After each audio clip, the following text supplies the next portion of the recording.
પૂર્વ કચ્છ પોલીસના cyber crime cell દ્વારા એક ગુનો દાખલ કરવામાં આવેલ છે,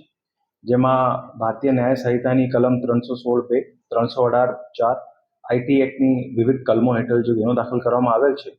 જેમાં ફરિયાદીએ જે પોતાની વિગત જણાવેલ છે એ પ્રમાણે અમુક લોકો જે હતા એ અમુક લોકો સામાન્ય નાગરિકોને લલચાવી અને બહેલાવી ફુસલાવીને એ લોકોની અમુક ડિટેલ્સ લઈને, આઈડેન્ટિટી ડિટેલ્સ લઈને એમના અકાઉન્ટ્સ ખોલાવેલ વિવિધ બેંકોમાં, અને એકાઉન્ટ્સ ખોલાવ્યા પછી એ ખાતાઓમાં જે છે સસ્પિશિયસ ફાઇનાન્શિયલ ટ્રાન્ઝેક્શન થયેલા છે, આર્થિક વ્યવહારો થયેલા છે, અને આખી વિગત જણાવીને પૂર્વ કચ્છના સાયબર ક્રાઇમ સેલના પીઆઈ વી કે ગઢવી અને એમની ટીમ દ્વારા આ એક આખી જે રેકેટ હતી એમને ડિટેક્ટ કરવામાં આવેલી છે, જેમાં અત્યાર સુધીમાં 2 લોકોની ધરપકડ કરવામાં આવેલી, જે 2 લોકોના નામ છે નરેન્દ્ર ઉર્ફે હિતેશ કિશનલાલ રાજપૂત અને સેકન્ડ છે પ્રમોદ કુમાર ઉર્ફે આશીષ મહેન્દ્રકુમાર જાંગીર, એ અમદાવાદનો રહેવાસી છે. એ બંને લોકો પાસેથી જે વિગત અત્યાર સુધીના ધ્યાને આવેલી છે એમાં આશરે 22 જેટલા વિવિધ બેંક અકાઉન્ટ જે છે એ લોકોની પાસેથી ડિટેલ મેળવી છે, અને એમાં Bank of Maharashtra, Bank of કર્ણાટકને એચડીએફસી તથા વિવિધ બેંકોના અકાઉન્ટ છે, જેમાં અત્યાર સુધીમાં લગભગ 12.5 થી 12.5 કરોડ જેટલા ફાઇનાન્શિયલ ટ્રાન્ઝેક્શન, આર્થિક વ્યવહારો એ ખાતાઓમાં થયેલા છે, જેની જે સમય મર્યાદા છે એ લગભગ છેલ્લે 3-4 મહિનાઓમાં એ બધા વ્યવહારો થયેલા છે. આમાં ખાસ વિગત એવી છે કે જ્યારે પણ આમાં ખાતાઓમાં વ્યવહાર થયેલા છે,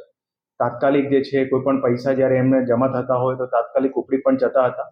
જેના લીધે પોલીસ દ્વારા ગંભીરતાને લઈને અને ઓવરઓલ ઇન્સિડન્ટમાં ગુનો દાખલ કરવામાં આવેલો છે.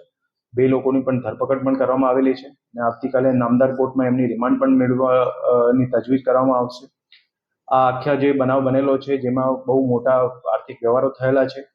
એના સાથે સાથે પોલીસ દ્વારા જીએસટી વિભાગ અને ઇન્કમટેક્સ વિભાગની પણ મદદ લેવામાં આવશે, કારણ કે જે આર્થિક વ્યવહારો થયેલા છે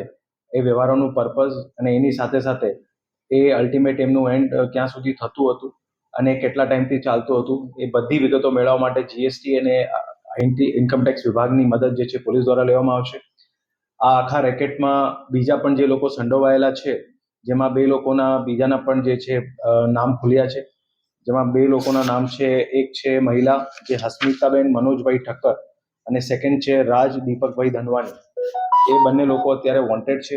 એ લોકોની પણ જે છે પોલીસ દ્વારા ધરપકડ કરવાની તજવીજ ચાલુ છે. કોઈ પણ સાયબરના બનાવો બનતા હોય એટલે પોલીસ દ્વારા ખાસ એમાં તકેદારી રાખીને એમને ગંભીરતા લઈને આમાં કાર્યવાહી કરવામાં આવતી હોય છે, અને એ જ અનુસંધાને આ બનાવમાં પણ પોલીસ દ્વારા કાર્યવાહી કરવામાં આવેલી છે. આવી કોઈ ટોળકીના બીજા કોઈ લોકો ભોગ બનેલા હોય અને ફરિયાદ કરવા માંગતા હોય, પોલીસ દ્વારા અપીલ છે નિશ્ચિતપણે આવે અને પોતાની કોઈ ફરિયાદ હોય તો એ બેઝિઝક પોલીસને જણાવે, એટલે એમાં આગળમાં કાર્યવાહી કરવામાં આવશે.